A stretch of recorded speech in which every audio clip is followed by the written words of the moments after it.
Well, I moved inside, but we're just going to get right back. Chapter 6. What goes on in the human heart? It's a question. What goes on in the human heart? This is chapter 6. Oh, my teacher Flunked. Okay. Broxholm, Susan, and I sat at the edge of the cliff, waiting for Duncan and Coville to return. The star-spangled dome of the sky curved above us. After a while, Susan said, "Is the brain fry going to kill him?" "Of course not," said Broxholm. I closed my eyes and said, "But it's not going to last, is it? He's going to get stupid again." "Duncan was never stupid," Broxholm replied sharply. "He thought he was stupid, so he acted that way. As near as I can make out, this is fairly common among your people. Somehow, without ever really intending to, your schools and families conspire to create that effect. It's quite frightening." I thought about that for a minute. "But the brain fry is going to wear off, right?" Broxholm did one of those brow wrinkles that mean yes among his people. "Duncan will go back to being what he was, with one difference. He will know, in a way, no one else on your planet understands what his brain is capable of." "Is that good or bad?" asked Susan. Broxholm gave her a questioning look. "I mean, will it help him use his brain better, or just leave him feeling sad?" Before Broxholm could answer, I heard a shout in the distance. "No! No, I don't want that to happen!" The cry echoed through the darkness. I shivered and moved closer to Susan. I could see a tear running down her cheek.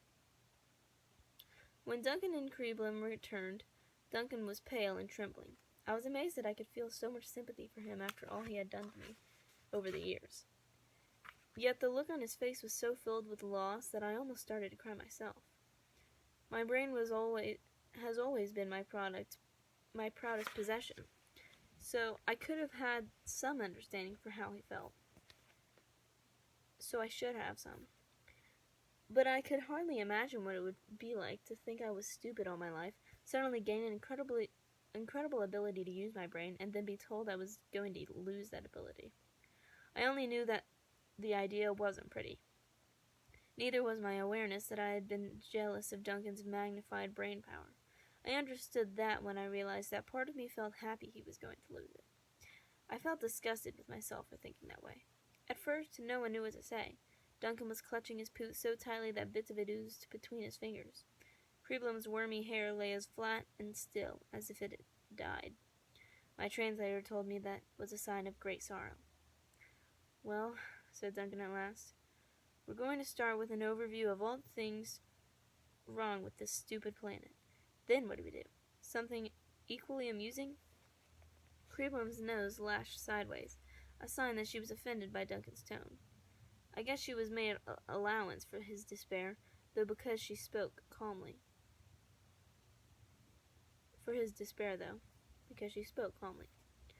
"Once we finish the overview, the real work begins.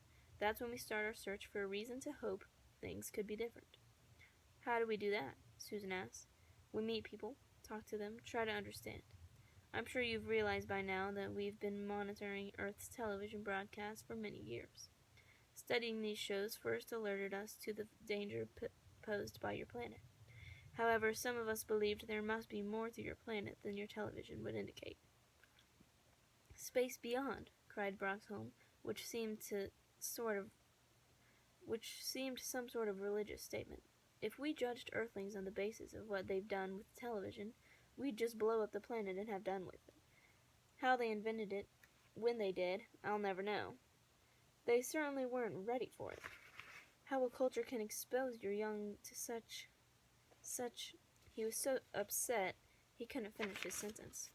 Instead, he made a gesture with no exact Earth equivalent. The closest translation my implant could provide was something like, "I spit in deep disgust upon your decision to play in your own garbage." Only the last word wasn't garbage. "Weren't you already meeting people in our school?" asked Duncan after Broxholm had calmed down. "The study in your school was only a pilot project," said Coville, "a starting point." "What made you pick our school to begin with?" I asked. "It's so utterly typical of what people want to believe the schools in your country are like. replied Broxholm in a tone of voice that made it clear he had a hard time believing people would be so stupid. Also, it was an easy place for us to fit in. We had monitored so many television programs about schools, just like it, that we knew what to expect. We planned to move on to the other research soon.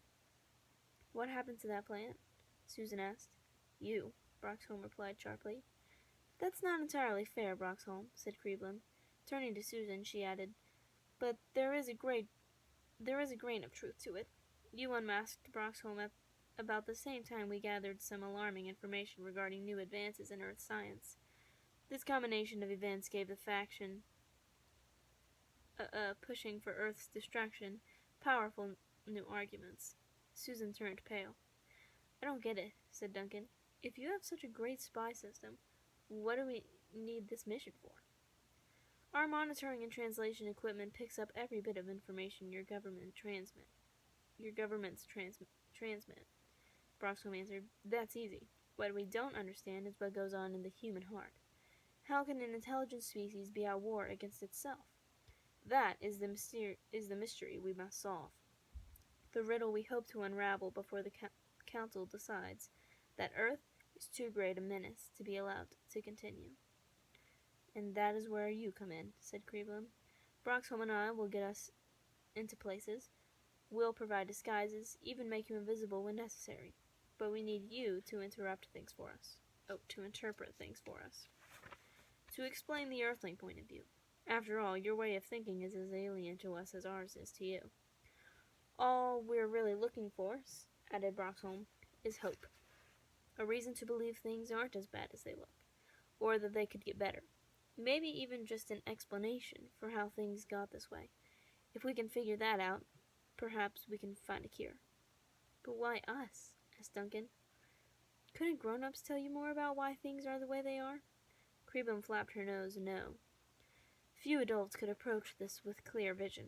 Once adults accept things as they are, most of them stop seeing how they could be different. You three stand at the edge of usefulness, old enough to serve as guides, young enough not to be blinded by familiarity. She stood and began to walk toward the saucer. The rest of us followed her. Moments later, we were flying over the Grand Canyon. I had never been there. My father and I had never taken a trip together that I could remember. I'd seen pictures of it, of course, but that's not the same thing. Pictures can't tell you what it feels like to be there. Creeblen touched the control panel. The saucer stopped and hung in midair above the canyon. Its depth, its vastness, looked both majestic and mysterious in the light of the full moon.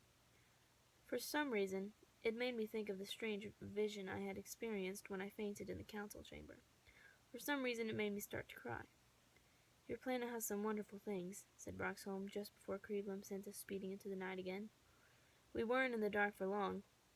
Her little ship was so fast it could go halfway around the world from darkness to daylight in a matter of minutes. She took us to Asia, though as Broxholm said, we could have gone almost anywhere. Africa, Central America, Europe, and seen the same thing. Prepare yourselves, Creeblen said, slowing the ship until it was barely moving. This is the heart of the problem, and it isn't pretty. That is the end of Chapter 6.